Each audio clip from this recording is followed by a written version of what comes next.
You're a smart guy. What are your thoughts on the big picture? Questions? Good degree of confidence that the reason they're here is us. You will understand that what they are doing to you, they do it with angry consciences. They are taking revenge upon us for what we have done to our future. I think life, especially sentient life, is a precious thing. They are here in underground bases, monitoring us at all times, because otherwise, how do they know that we are abiding by so-called treaties? Because supposedly, we broke treaties. And I think to some, it might be a resource.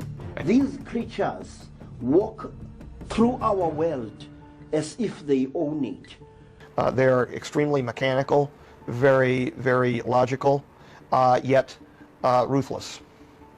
Extremely. You're speaking of the P52000. Yeah, they have no problem picking up somebody like me out of the middle of a park and shoving a probe up his wazoo to test him. Yeah, they've got no problem with that at all. I have, however, a substantial problem with that. And I think other folks who have been largely abducted also have a problem with that. Many times I wanted the creatures to tell me what they were torturing me for. What had I done? I think humanity, to some level, is a resource for them. Like a commodity? These people that are being abducted are doing is providing, DNA, providing eggs and sperm so that they can, what? There is a cold, hard, cruel reality involved here that we are being picked up from biological material as an experimental protocol. Possibly a commodity, possibly a form of entertainment. The word mantindane comes from the verb ntinda, which means to abuse, to fiddle with, and to torture by interfering with the victim's genitals and other private parts. But how many people do they need to figure that out? Well, as many as what they wanted to take until they get the answer figured out, and they really don't care because... Think they live here? Yes. For all intents and purposes? Yes. Always? All I do know is that somewhere out there are creatures of an extremely high intelligence. Creatures that have haunted the lives of our remote ancestors for hundreds, if not thousands of years. Creatures that still haunt our lives at this day and this hour. They are the type of alien creature that has been known and feared throughout Africa for generations. Now, the P45s, the characterization that you placed pushing their own advantage, I would say that that was an appropriate characterization. I don't know about always, but it certainly appears that they have been here for most of recorded history. At least some element of this has been here for most of human recorded history. Yes, they have a right to know what is going on. They have a right to know because this is their future. Or maybe not. And it depends upon our wisdom or lack thereof. Used these ERBs to go back in time. And some of them were worshipped. They were treated as gods, and temples were built for them, etc. To solve their problem, they messed around with us even earlier. In fact, earlier when they had been treated as gods. They went back, treated as gods, went back before. In other words, they could select the timeline.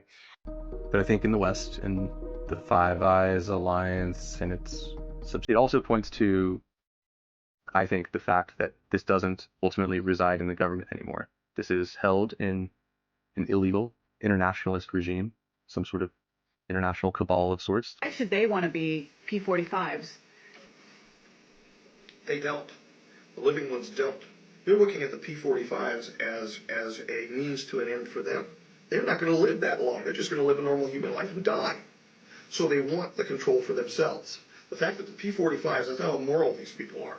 The fact that the P45s are wanting us to, at their stage in their own development, have a disaster which justifies their own history, is being used as a means to an end by the Illuminati, who would like to see that the population is culled so that they can gain greater control. Don't care. So, okay, so they just want for themselves. There are really human beings that don't care. Mix of corporate, military, political, intelligence, and criminal interests. I had been asked by some people that I later found out were part of what we call the Invisible College, these scientists who study, you know, this topic. And I had been doing some work on pretty much historical angel events. Yeah. And they wanted to see what I was doing. Yeah. And I thought, who are these people from an aerospace company who are interested in this? That have come together and they have subverted us. They were handing this cube around from country to country to the elitists. People want either or. You know, they want Yes. to either there's nothing and we're being fooled and, you know, bad on you, government, or yeah, whoa, it's really, the space people are here and they're going to save us. What if, I mean, it's way more complicated than that. Suspend disbelief for a moment and walk with the idea that this is real. That the ruins that are present on the moon and on Mars, the ancient temples, were in fact, and are in fact, the gifts of our own progeny.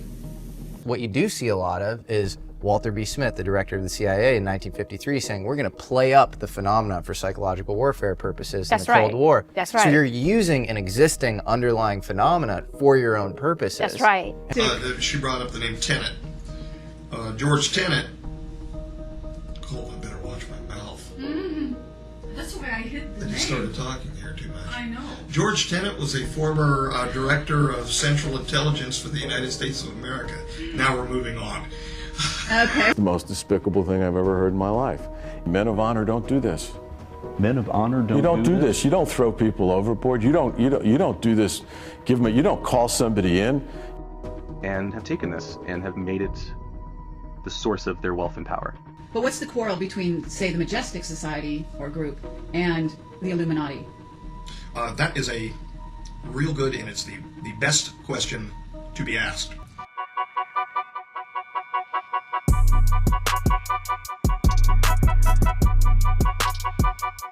Able to know how many man-made Stargates there were on the planet. No, I'm not going to comment as to the total. I will say that there was over 50. Really? Yeah. Wow. In different countries of the world. Yes. Okay, and these are man-made. Yes. Okay, so, and These natural are Stargates. well. See, it's not a Stargate. It's a device which accesses. Okay. Which right. accesses a portal, a wormhole, Does it or access a natural? In other words, the man-made device Yes. accesses a natural Stargate. it draws off from a natural natural ERB, an Einstein-Rosen bridge. Okay. It accesses it and somehow works, from what I understand, not in parallel, but almost like piggybacks on the energy of the natural Stargate. Yeah. Okay. So, in other words, if there were 50 man-made devices accessing, they would be accessing a corresponding 50 natural energy vortexes. That I don't know. There's a possibility, in fact, that when the Lookinglass was operated, they were usually worked in tandem. It required a second Lookinglass to be turned on at the same time to get acoustics through. So unless a second one was turned on, which was operated at one of the places where Will Uhouse had been, he saw the second node location, as opposed to the first node being over at the Papoose facility. Two pieces of equipment, two Lookinglasses, were required to be turned on at the same time to be able to hear acoustics or sound, if you will, from whatever the people were watching, but to go to piggyback in tandem with the visual response of the equipment. That it required two to be turned on to hear anything. And then both sides could hear the same thing. So I suppose both of the Lookinglasses being tuned to the same thing was accessing the same tunnel, if you will, to the information. Okay, yeah. Those cylinder seals also came from an off-world race. Is that well, no, the cylinder seals didn't. The information on them did. Came from. Which was maybe the Anunnaki? Is that I wouldn't feel comfortable in characterizing it with that name. But it was off-world technology originally. Yes, ma'am. They were handing this cube around from country to country to the elitists in the countries to look into their own futures so that they could pick the best paths for themselves. And the Lookinglass shows probabilities, or has shown probabilities. The cube would react with the people present. So there was an alteration, if you will, over what you were seeing from it. It would actually spin out as a yellow disc out of the top of it, where the word Yellow Book originally came from. The Yellow Book is no longer accessible. I will say this to everybody, whomever took it, it's in safe hands and it won't be used to harm humanity. Okay, say that was in the 60s, the 50s, the 60s, you said. Well, yes. That's when they started actually showing a lot of interest in actually building the equipment to be able to see over the curvature of time-space so that they could see into the future and somewhat into the past, but basically the future. There's also our Henry Deacon contact said there was a black box that came on one of the crafts. And I don't know if you're familiar with that black box. Did you have exposure to that as well? Yeah, so it was something that we called the cube or the yellow disc or Yellowcube, yes. Okay, but then that was not a Lookinglass. Was that a Lookinglass? That is a variant of the technology. Okay. However, whilst the Lookinglass shows probabilities, or has shown probabilities, the cube would react with the people present. So there was an alteration, if you will, over what you were seeing from it. It would actually spin out as a yellow disc out of the top of it, where the word Yellow Book originally came from. Yeah. And depending upon what predisposition, it's kind of like little Yoda telling young Luke, you bring in there what you have with you. You know, whatever is in there is what you bring. You could then change the perspective, the tilt, if you will, the orientation or angle of the information being presented back to you. So unless you are well prepared to deal with such a thing, human interaction and human emotions bring instability of the provenance of the information. Okay, that's what went on with the black box, you're saying? Yes. Okay.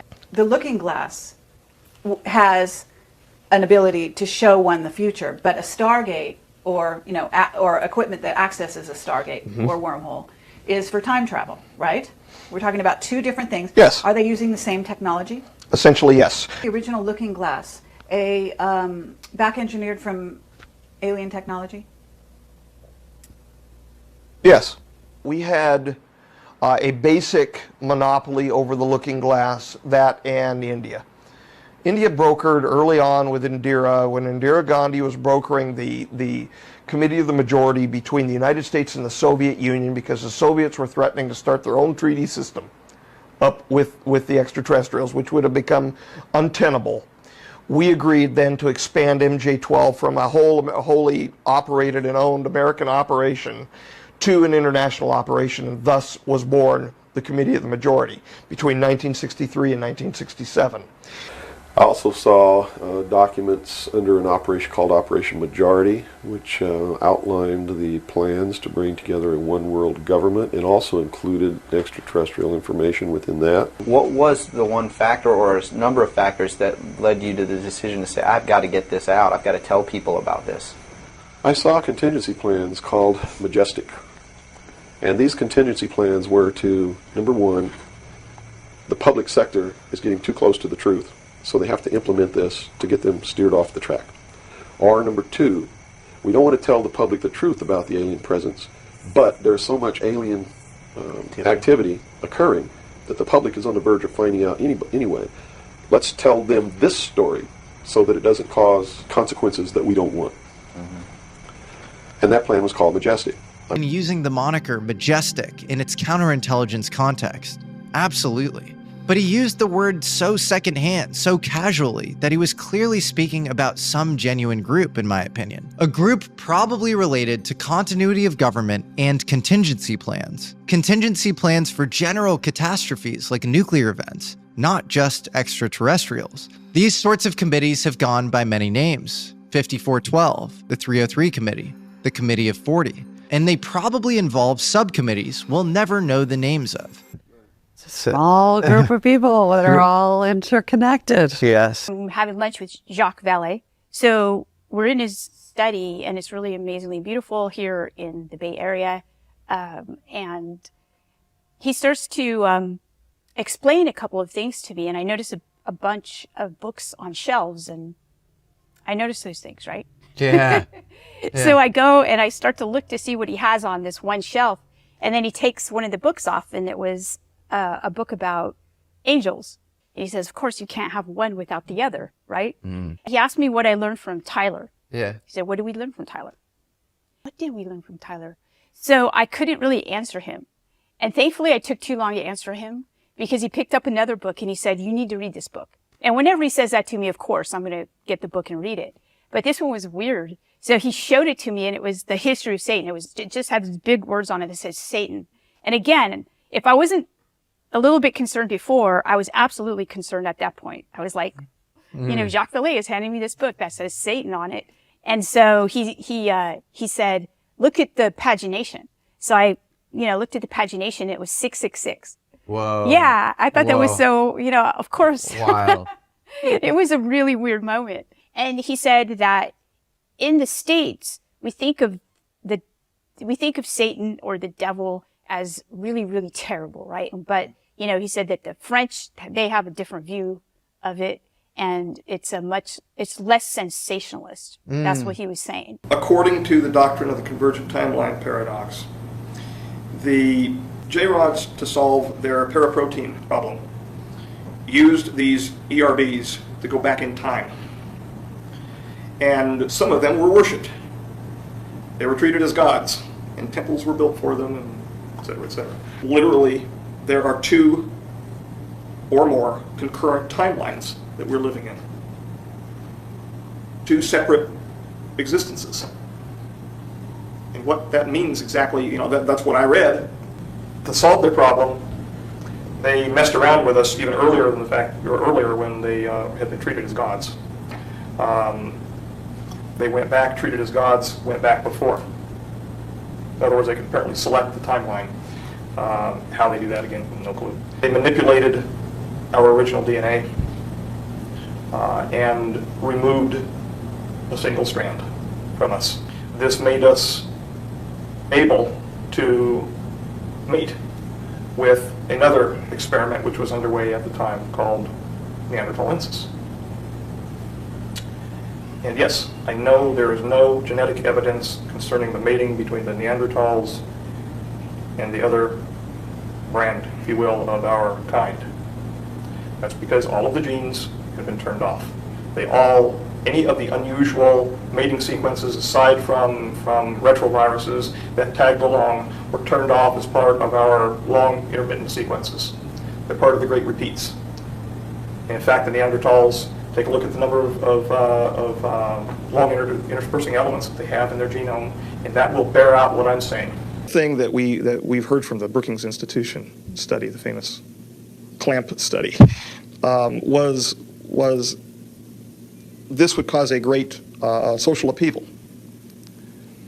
It would destroy our social bonds, our religious bonds. And in fact, I know I'm digressing, but I ramble. Every time an individual is approached with the issue of, would this destroy your faith?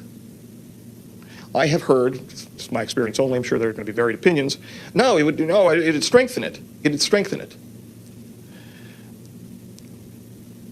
From a certain perspective, yes. From another perspective, no. The Brookings Institution was correct on a certain level. Suspend disbelief for a moment and walk with the idea that this is real. That the ruins that are present on the moon and on Mars, the ancient temples, are in fact the gifts of our own progeny. Can you imagine what is going to happen when those temples, which were prayed to as the gods, are found out to be nothing more than the creations of men, that the men themselves were those who were being worshipped? Will fall headlong into the pool of Narcissus. And maybe that's a good thing. maybe that's a good thing. Maybe we'll find truth, love, God, in something other than buildings and stones and marble. Maybe we'll find out who he really is, or she, it, or just us. This soul will go into this body, and that body will then have this purpose and function in our society. And they're very conscious and controlled about it all. And then within this conversation, she's basically saying, and we did the same thing in your society. We made your bodies as well too. And we did that in an era that was a long time ago. And so she's taking responsibility for, to some degree, responsibility for the creation of the human. Basically, the entity that I interact with throughout my 26 contact events and still have telepathy with, considers herself a biologist. And she loves biology. And they make bodies for spirits to go into. And they know they're basically perfectionists, or how did she explain it? They are the highest type of life engineers. And there was a hint in this exchange too, that they're just the face of this. That how she framed it, we make agreements is basically what it is. We make agreements with other, dimensions or entities in other dimensions. And in those agreements, basically that's how we function. We function with creating these arrangements that we make bodies for space, for planets, for dimensional spaces. And that's what we focus on. We focus on body creation for dimensional spaces and planets. And maybe those are the same things. I don't really know. But, and that the we part, it had this essence of kind of hinting at someone or something else kind of being above them that they create agreements for. And she's not explaining who that is, but obviously they did that with us as well too. The compartment that was put into was called Magic, M-A-J-I-C, which told me that that UFOs are real, which I already knew. I'd seen one. Right. But this went farther than that. It told me that they were extraterrestrial in origin, that there were 4 different extraterrestrial species or races visiting this Earth. Are they multiple species? Are they like, what was their size, and how many are usually on a craft? They're typically the multiple species. People are familiar with the Greys, the Nordics. People have talked about reptilians and insectoids. It's not that they're reptilian or insectoid, it's that they resemble to the percipient a reptile or an insect type humanoid. 3 kinds of extraterrestrials, human lineage extraterrestrials present. 2 kinds of P plus 45,000 years from now, if we were to translate over to timeline 2. Generally have the anatomical configuration of what would be in ufology called Greys, gray aliens. And 2 representatives from P plus 52,000 Orions, who would be called Nordics or Tals. Okay. Who actually look more human-like, but have larger eyes, very blue eyes, blondish hair, etc. I see. People have talked about reptilians and insectoids. It's not that they're reptilian or insectoid, it's that they resemble to the percipient a reptile or an insect type humanoid. That the notion of a reptilian is a misnomer. When you view or observe what would be called a gray, what I would call a J-rod, the particular ruddy configuration of their skin, the changes of the sudoriferous glandular structure of their skin, can make them appear during exacerbations of the illness very reptilian in appearance, and also possibly praying mantis type in appearance. Also suffering from a cocaine-like syndrome, which makes them lurch forward, so they appear very praying mantis-like. So I think that possibly many of the accounts whom have actually been abducted by the P45s maybe been interpreted as being reptilian in appearance because of their skin structure. Okay. Now, I'm not saying there are things in the mind of man and in the glorious universe of God that I don't know. Possibility that individuals encountered alien species, not to my reference. One interdimensional species that won't speak with us directly and was communicating via the Orions, the P plus 52 Orions. That's it. Okay, so and I've been 20 years. It's confusing to me because I've got so many people with such great certitude. And I've been 20 years around these people, and either they were the greatest hiders in the world, even while drunk. And some of them drunk and recreationally drunk, and that's the way I should put that. Comes with large amounts of money. Sometimes they pay for products to make them feel good or whatever. I have never, it's been a joke. I hate to put it this way, but a lot of the UFO community, like to them, the stories have been a joke. And a lot of them have been proffered by the folkloristics unit in Majestic. They actually promulgated a lot of these stories. And now they hand me the bag to come out here and go, boo, sorry, the boogeyman ain't real, I guess. Okay. The only thing that I'm aware of are the P+45s and the P+52s. The intergrades between them over the 7,000 years between them cannot be contacted per treaty. The P+52 J-rods and Orions I'm aware of, and the P+45 J-rods. At the time the P+45s were around, they were unaware that the P+52 Orions, which would then be P+45 Orions, even existed. They didn't even know that they still survived at the time. And they only found out as a consequence of coming here in the treaty negotiations. Okay, but what about you're telling me the Stargates were only used one way by... Used two ways, but one way by transport for delegates in.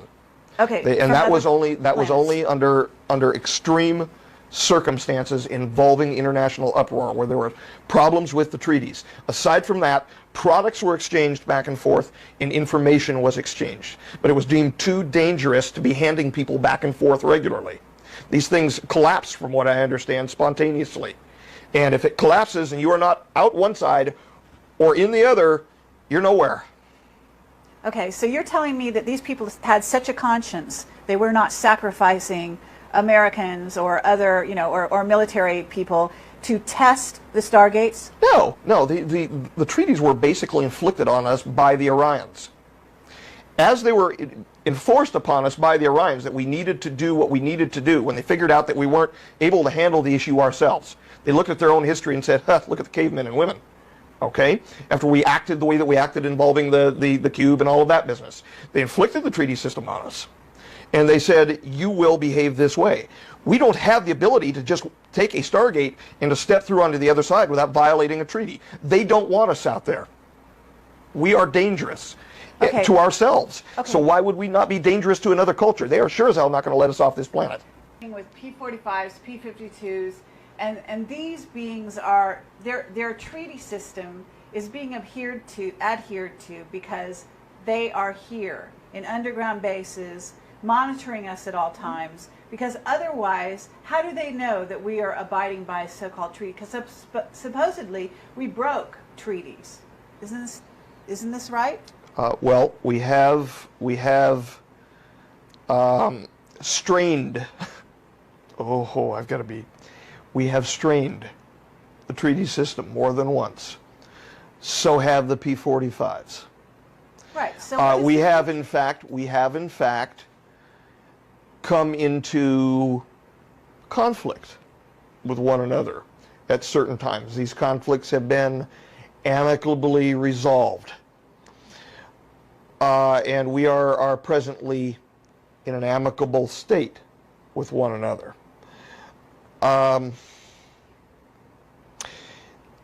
We're not the only ones with the Lookinglass technology that can look into other timelines. In other words, they have the equipment too. Sure. And so it's not that difficult for those who might be wishing to enforce the treaty on their great-great ancestors, to look into the present time as an expression of them looking into their own past and watching it change. Okay, so in a sense you're saying they know what we're going to do before we do it. They know the probabilities. And so they are substantially capable of interacting with us if they feel that those probabilities are moving to eventuate their own history as they have it written for them as being an outcome. And they find that, the P52s find that as an unacceptable outcome. So they're pushing their advantage whenever they can. They're pushing the advantage of not justifying their own past so that they may either split off on their own timeline, but that their own history would not eventuate a catastrophe. Now, if you consider that pushing their own advantage, sure. Now, the P45s, the characterization that you placed, pushing their own advantage, I would say that that was an appropriate characterization. Well, I that was they would be, talking yeah. The P-52s are much more amicable and a little farther along. I just say that they're a little more spiritually adept, the P-52 Orions, certainly more than the P-45 J-Rods. They're extremely mechanical, very, very logical, yet ruthless. Extremely. You're speaking of the P-45. Yeah, they have no problem picking up somebody like me out of the middle of a park and shoving a probe up his wazoo to test him. Yeah, they've got no problem with that at all. I have, however, a substantial problem with that, and I think other folks who have been largely abducted, not everybody, but a fair number of them also have a problem with that. Okay, what about the idea that we have somebody, Jim Sparks, I don't know if you know who he is, he's written a book called The Keepers recently.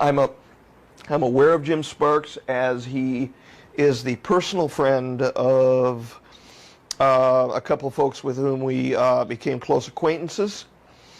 Okay. So he's telling us that he has conscious recall of his abduction experiences, Mm-hmm. and that groups of people were abducted by what sounds like P-45s because they have real issues with control, and put in front Boy, of that was said nicely. and put in front of computer screens and shown scenes of the Earth, first a beautiful Earth and potentially, fantastic futures, and then shown the opposite of that, so that what would be generated in these people is a love of the planet and a desire to make it a better place. And also there is an aim to this. They are aware that our emotions affect our state, our physical state, that our orientation to the energies which are available from the cosmos, if you will, affect the state of our DNA, affect the state of our health, and they are applying that as an experimental protocol, a rubric, if you will, to change the state of the people on board so that they can sample them for biological material. The fact of what we take away from it is aside the point. That is just whatever we take away, and then it's our take on it, and then a person, an experiencer, if you will, then goes off into our world and says how he or she feels about the experiment, or about what they were subjected to, or about what they were shown. But there is a cold, hard, cruel reality involved here that we are being picked up from biological material as an experimental protocol. Okay, meaning what these people that are being abducted are doing is providing, DNA, providing eggs and sperms so that they can, experiment or create their own future beings? What they're trying to do is they're trying to ameliorate their own neuropathology, which is already starting and is becoming an issue within their populace at their timeline concerning reproduction. But how many people do they need to figure that out? Well, as many as what they wanted to take until they get the answer figured out, and they really don't care, because it's the old proposition of the anthill along the side of the road in Africa.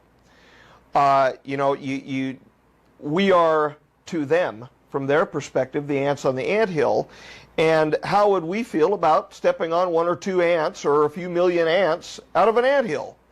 It may cause a few people with, I consider, higher intelligence, some moral problems just stepping on them, but how much would we really care about that? They feel that way about us. They want to use us as biological material, watch us get destroyed to justify their own background, their own history, and at the same time take the biological material from us and solve their own personal present problems. Okay, but how are we fighting them? What do you mean? In other words, you've just told me they have a tremendous amount of control. They're abducting a huge number of people, and they're continuing their experiments. Well, they have The numbers who are being abducted now are not treaty related. In other words, there is nobody being taken presently, 0 authorized by treaty. I can't stop them from taking people out of their beds at night, but I did influence the other. Let me tell you this, that there is no glory, there is no glamour, there is no sanctity in being captured and tortured by a Mantindane. People who say that these creatures speak to their victims telepathically are telling cheap lies. These creatures do not talk to you. Strange pictures are instilled into your mind. Pictures of the end of the world. Pictures of seas polluted almost to an inky blackness, where not a fish nor a bird is to be seen. Pictures of a landscape turned dry and dead, with the trees forever frozen, leafless and dead, on a landscape which is as hard as granite. Pictures of poisonous, dark yellow clouds swimming across the blue and poisoned skies. Pictures of mountains denuded of all life. Pictures of dust swelling where green things bloomed centuries before. When you have been captured by the Mandinda, you want to find out exactly why this happened to you. As a traditional African, I am taught to accept this, to only know that for some reason I had been chosen by these godlike creatures for some kind of sacrifice. But I refuse to accept this. And so I went from people to people, from group to group, trying to find comfort, hoping to find sense out of something that really made no sense. And then one day, I was fortunate enough to correspond with a white lady called Elizabeth Clara, who went a long way in trying to make me understand what had happened to me. But my mind was still not satisfied, and it still is not satisfied. I want to know the reason behind the things that the Mandindanes do. I am not one of those who believes that these Mandindanes are experimenting with us. There is too much purposefulness, too much efficiency behind the whole thing. These creatures are harvesting us for some reason. And they are harvesting not only human beings but also animals as well, because they often molest and mutilate animals in the African bush. And each animal that has been molested and killed by the Mandindane is known by a number of facts. 1, the animal never rots in the bush as it lies dead. It simply dries up as hard as a board. The many scavengers, the crows, the vultures, and other carnivores that devour dead things in the African bush never touch an animal, whether wild or domestic, which has been killed by the Mandinda. They never do. And if you observe the carcass of such an animal on a dark and moonless night, you will notice that in many parts of it, there is a strange, eerie glow, clearly recognizable in the starlight. What it all means, I do not know. All I do know is that somewhere out there are creatures of an extremely high intelligence, creatures that have haunted the lives of our remote ancestors for hundreds, if not thousands of years, creatures that still haunt our lives at this day and this hour. My friends, as a result of several years of experience, I would like to advance this argument. The Mandindane creatures do not come from any star or star system in space.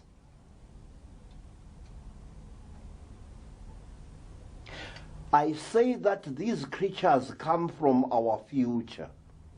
Why do I say so? Because this creature arrives on Earth completely protected by a helmet and a suit of what looks like metal, flexible metal of some kind. The creature's hands, feet, and head are completely protected against our Earth's atmosphere. So is the Ngadla here. It is completely sheathed in heavy metal. But with the Mantindan, the story is different. Mantindanes have been seen out in the open many times, their heads completely bare and their hands bare to the wrist, completely unprotected by any material or metal whatsoever. These creatures walk through our world as if they own it, a world in which there are so many poisonous substances. You will find Mantindanes bareheaded, their hands completely uncovered, in a world where logically they should be covered from head to foot. These creatures, furthermore, are capable of impregnating Earth women. They seek fluids and flesh from us human beings. If these creatures were a species of creatures from some far planet, they wouldn't do that. They wouldn't be able to impregnate our women. They wouldn't be able to do what they are doing to us. These are our descendants. And when you have been worked over by them, you will understand that what they are doing to you, they do it with angry consciences. They are taking revenge upon us for what we have done to our future a few thousand years from now. And I am firmly convinced of this, and all things that have happened to me since that terrible day have served to confirm that these are our descendants, not aliens from some far galaxy, no. Now, one last thing let me tell you. There is a race of alien creature to which the Ngupusana creature belongs. A race of creatures who are tall, with metallic golden hair and bright blue eyes. These creatures are often seen in Africa. They are known all the way from the Congo Republic right down to Ciskei in South Africa. And black people of many tribes call these creatures by a strange name, a name by which they have known them for hundreds of years, the name Watende, Walende, or Wazungu, or Walungu, or Balungu.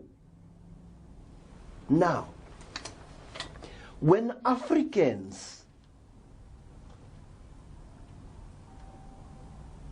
met white people from Europe, they transferred to the white people the name by which they had known these blonde-headed, blue-eyed extraterrestrials, The name was Zungu, Watende, Walende, and Balungu or Belungu. Now, what does the name Watende mean? It means the people of the whirlwind. So does the word Mzungu, which is used by many tribes in Zimbabwe and elsewhere to refer to white people. So does the Zulu word Mlungu or Umlungu. It means the righteous one of the whirlwind. Why? Because when a ship, a spacecraft belonging to these beings descends upon Earth, it does so at a fast spiraling rate. And as a result of this spiraling, it causes a whirlwind to form, which often damages African hearts. So you see, the black people first became acquainted with extraterrestrial white men and women before they met the real article. And what a meeting it was. Very explosive, as any history book will tell you. And that they had actually entered into an agreement with the United States government with one of these species of alien beings to exchange technology. And what is the T9 conference? During the course of speaking with extraterrestrials and our interactions with them from the 1950s onward, there have been a series of treaties established between we and they meaning a future human intelligence, time travelers. And there have been as a consequence of our relationship with them, there have been more than one treaty system in place. This is an original technology which was derived from ancient cylinder seals by people from our future who provided it to us, meaning the rogues, the P45s. Okay, the people from our negative future. That's right. We wouldn't have this lovely technology if it wasn't planted in our past for us to use now. 1947, in order to balance out certain things, we do have evidence that the Roswell crash was initiated rather than crashed randomly. More initiated than done randomly in order to instigate initiate a certain timeline and to bring certain technology to humans. This is my paraphrase, but little did they know that Kayela was basically cluing you in. He was cluing me in, and he was informing me his perspectives concerning the treaties. I knew something was going on, and that is ultimately what they wanted to know about. And I said, well, for you to know about that kind of thing, then I need to know about certain other things. It's, you know, it was truly a quid pro quo situation. And they said, well, okay, we'll tell you if you tell us. Right. So I told them, and they told me a little more. Your interaction with Kayela was leading you one way and giving you one set of information, and MJ12 then had another set. Isn't that right? Well, they weren't really. It wasn't that they had another set of information. He was telling me, he did tell me basically what was going on. Okay. And they were simply not providing that information as what they considered a need-to-know situation. The treaty, the whole treaty system, the situations involving the treaties, their outcomes, the actual potential for both timeline number 1 and timeline number 2 outcomes. The entirety of the technology must either be disabled or destroyed. In other words, to unmake the technology. Until at least after we pass through this time period. There is no way, from the deceit, the conceit, the avarice, and the greed that I have been around over the last 20 years amongst the good side of these two dirty coins, there is no way that they're not going to start this equipment back up again if it's usable after this. Of course they're going to. Come on. I mean, they've got this, it's like a magic box to try to see into the future. What they're going to do with our future with regard to that, I've got no clue. I have no power over it, and I have no clue. Now let's get to the timelines and explain just briefly, since this gets over into the future and 2012, what the P45s, meaning they are from the future 45,000 years ahead of 45,000 years ahead on a separate timeline than what we are presently on, or a timeline that we could transition over to from where we are now. So, if we are to accept that we transition, God forbid, from timeline 1 to timeline 2, they would be considered 45,000 years and 52,000 years, respectively, ahead of us. The individuals who dumped near Roswell, New Mexico, back in the 40s, were approximately 24,000 years ahead of us in timeline 2. And that was a mission return, an Earth-to-Earth time travel. I want to reiterate, the rogue P45s jumped back, seeded this technology to help facilitate the catastrophe, because by placing this technology available, because they felt that as people we would be unable to break ourselves away from using that technology. The history reads that the natural passage of us through this energetic space is a good thing. But it's our use of technology which provokes the catastrophe. So it's our enhancement of this natural system, inappropriate enhancement, which provokes the catastrophe. And so, no, we don't want that to happen. I think that the energetics that we're passing through is part of what's happening to us naturally, that's changing us in a positive way. There's an astral field on top of us that's linked to our own planet, and it's linked to another astral field. Now, as wacky as this gets, that astral field, that other planet that we're linked to, is in the future. So the astral field, I guess, is in the future, and it's in an alternate timeline. So a type of Earth that's not our Earth. So it doesn't even look like Earth at that point. It's so foreign to us, it might as well be an alien planet. And that's where the species I know that call themselves the Gray Aliens are originating from. They're originating from an alternate Earth, from the future. And it's in another astral plane. And what it looks like is that astral plane is coming here. Village of Rendlesham that has become famous. Some of those who experienced it believe this incident also involved time travel. December 26, 1980. Around to the far side of the craft, and that's when I noticed that there was... Truth is so hard to tell, it sometimes needs fiction to make it plausible. Zahn wrote a book in 2012.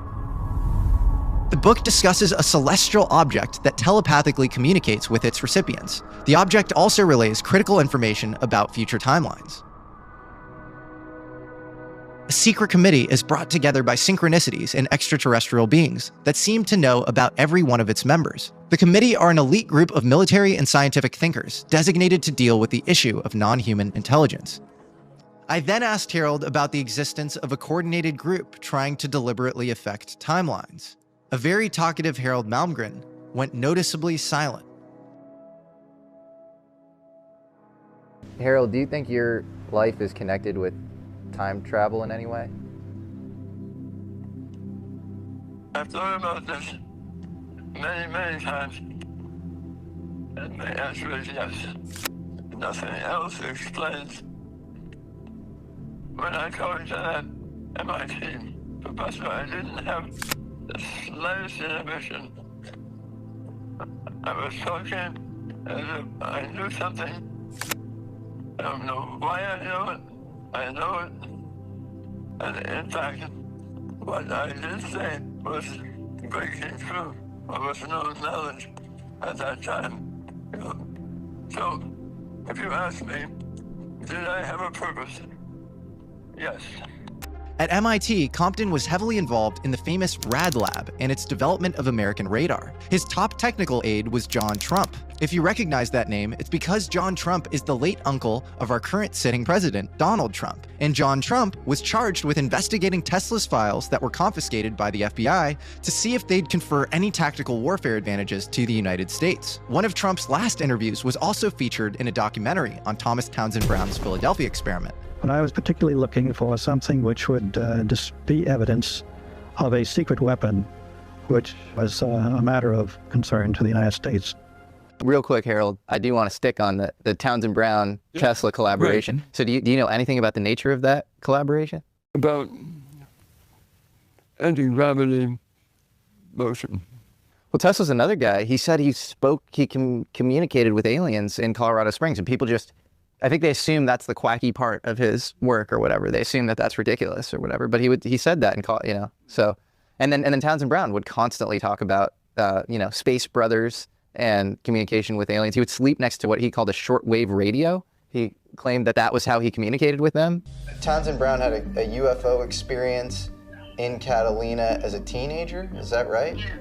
Yes, and I know the exact spot where he was standing. I used to ride my horse up that ridge. It approached him. It actually approached him. And he said that he learned so much standing there with that ball of light. And he said that everything that he ever learned about his work, he learned instantly. Wow. Son, a frequent UFO experiencer and personal friend of Tim Taylor's, Chris Bledsoe, had some interesting things to say about the topic on Twitter. He wrote that Tim Taylor personally told my father he was in an elite group called the Nassau Group, headed up by T. Townsend Brown. Also insinuated they had time travel technology. And then Tim Taylor says to him, well, Chris, he says, it appears that they like you, Chris. It appears that they are interacting with you. Chris, they don't talk to us. They don't like us. Therefore, we're here to find out what are they telling you. That is a dream that night that he is on Mars and he sees Bigfoot. And Bigfoot, or whatever this being is, killed itself on accident, the whole species, in a calamity. Just like a nuclear cataclysm, something of that nature, they were wiped out. And in his dream, their billions or whatever number of souls left the planet in shock and trauma through this cataclysmic event. And that the guardians who took my father, remember this is a dream, the guardians who took my father whisked the billions of souls of these Bigfoot creatures who were once advanced, fashioned them a primitive body to be sort of like a therapy for their soul so that they could be rehabilitated, brought them to Earth, placed them here, allowed them to use their interdimensional whatever abilities. Well, why we can never catch them. This is all in a dream. Just that's important to know. And that they are slowly but surely being rehabilitated from the trauma of instant cataclysm. So Dad wakes up. He's like, oh my God, that's a weird dream. He goes and tells Tyler D, and Tyler looks at him and he said, how did you know that? And Dad said, I had a dream. And he said, you are the most informed person I've ever met. And that was it. I know this. Chris helped him with some medical stuff in Tim Taylor's laboratory. And subsequent to that, Taylor made a fortune and Chris Bledsoe got none of it. Shortly after that, Tim Taylor broke off connection. Oh, shortly after that, he just stopped talking to Chris Bledsoe. Yeah, he stopped going to see him. Or science in general. That started after what I found out much later was in fact an abduction experience at Mayflower Park. That's the leader of the group who was authorized to train me, but yet his status didn't seem very official around there during the time of my study there.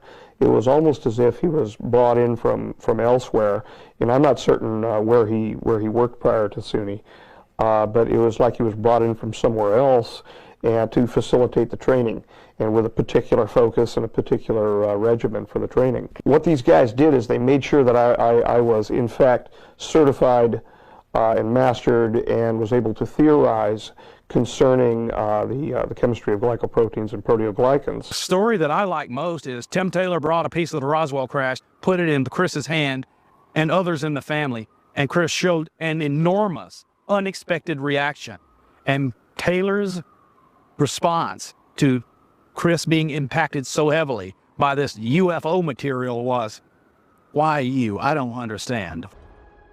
The second missing detail here is that when Harold was holding the UFO pieces Lawrence Geis had given him, they seemed to telepathically communicate with him. What I found just so fascinating is Tyler tells the Bledsoes that he was involved with a group that was based in Nassau in the Bahamas.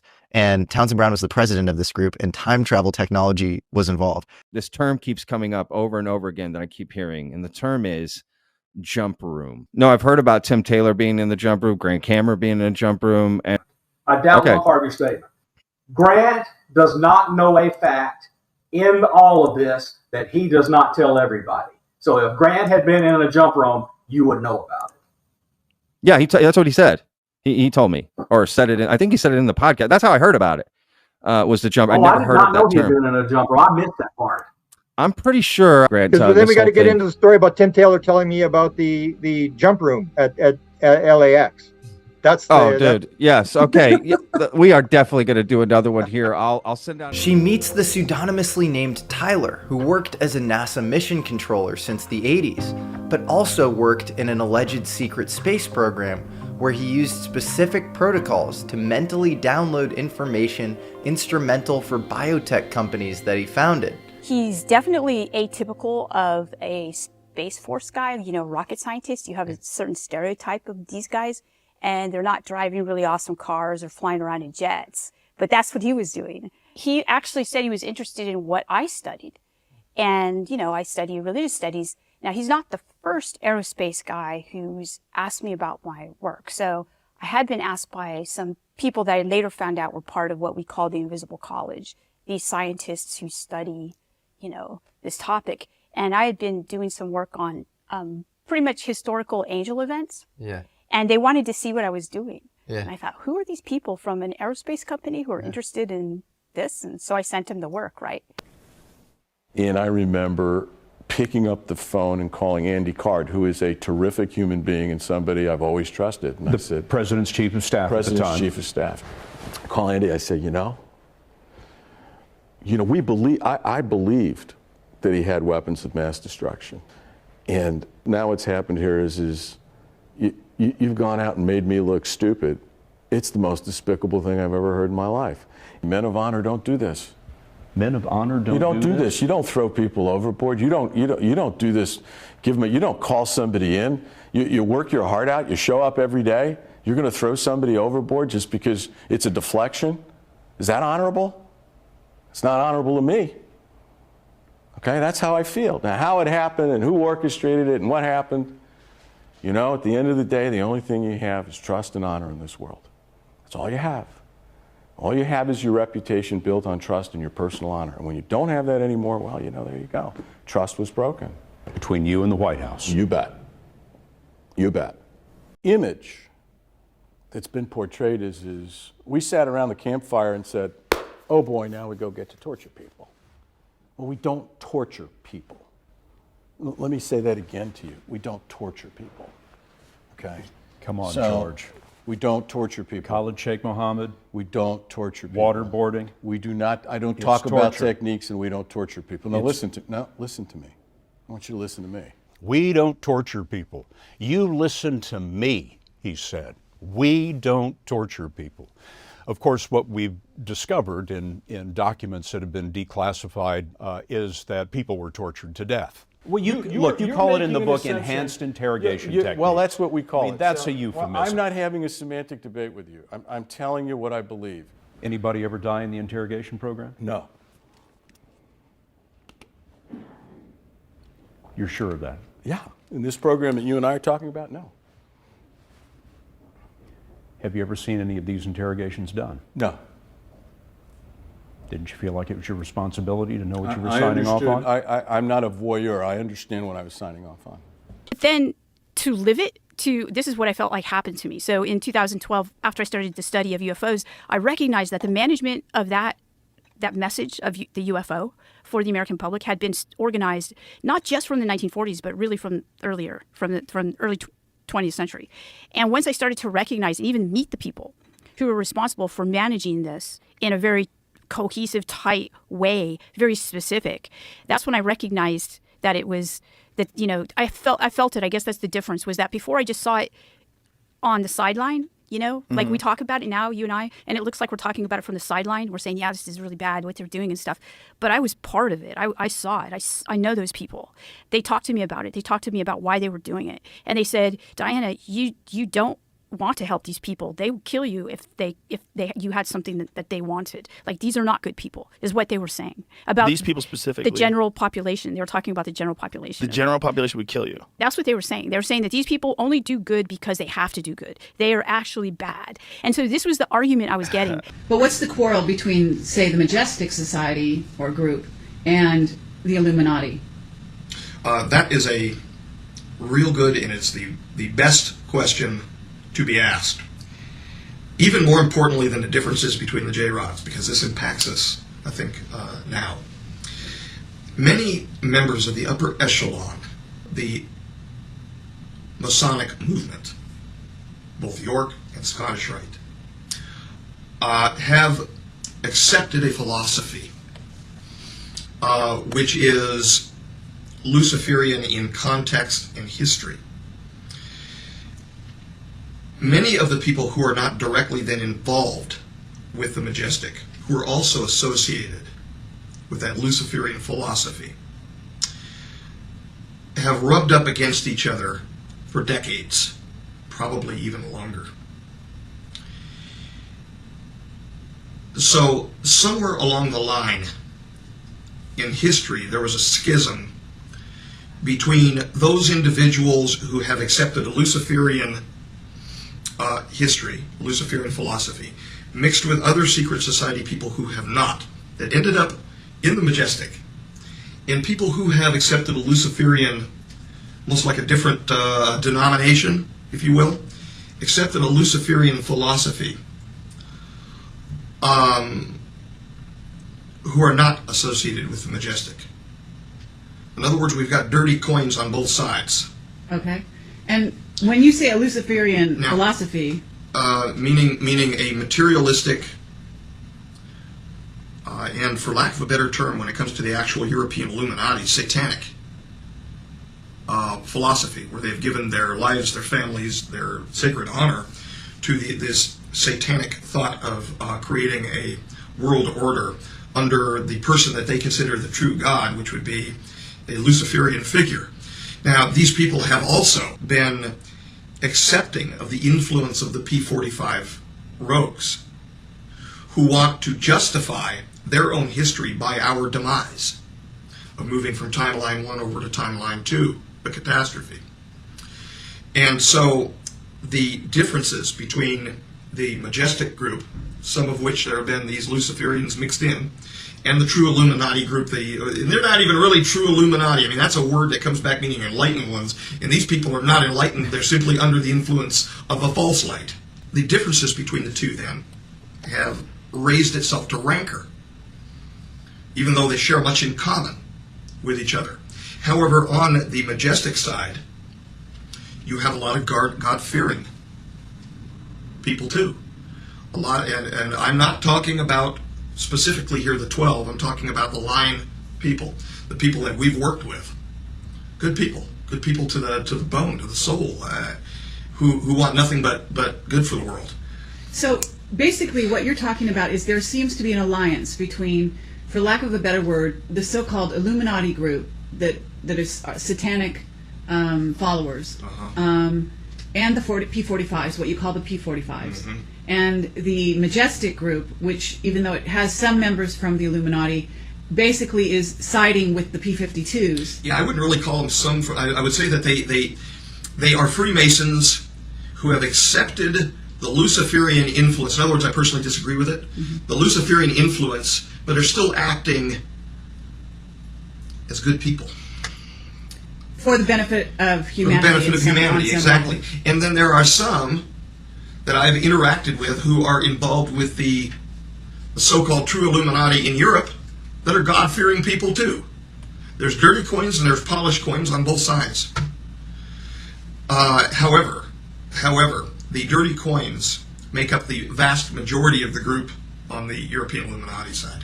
The entirety of the technology must either be disabled or destroyed. In other words, to unmake the technology. Until at least after we pass through this time period. There is no way, from the deceit, the conceit, the avarice, and the greed that I have been around over the last 20 years amongst the good side of these two dirty coins, there is no way that they're not going to start this equipment back up again if it's usable after this. Of course they're going to. Come on. I mean, they've got this, it's like a magic box to try to see into the future. What they're going to do with our future with regard to that, I've got no clue. I have no power over it, and I have no clue.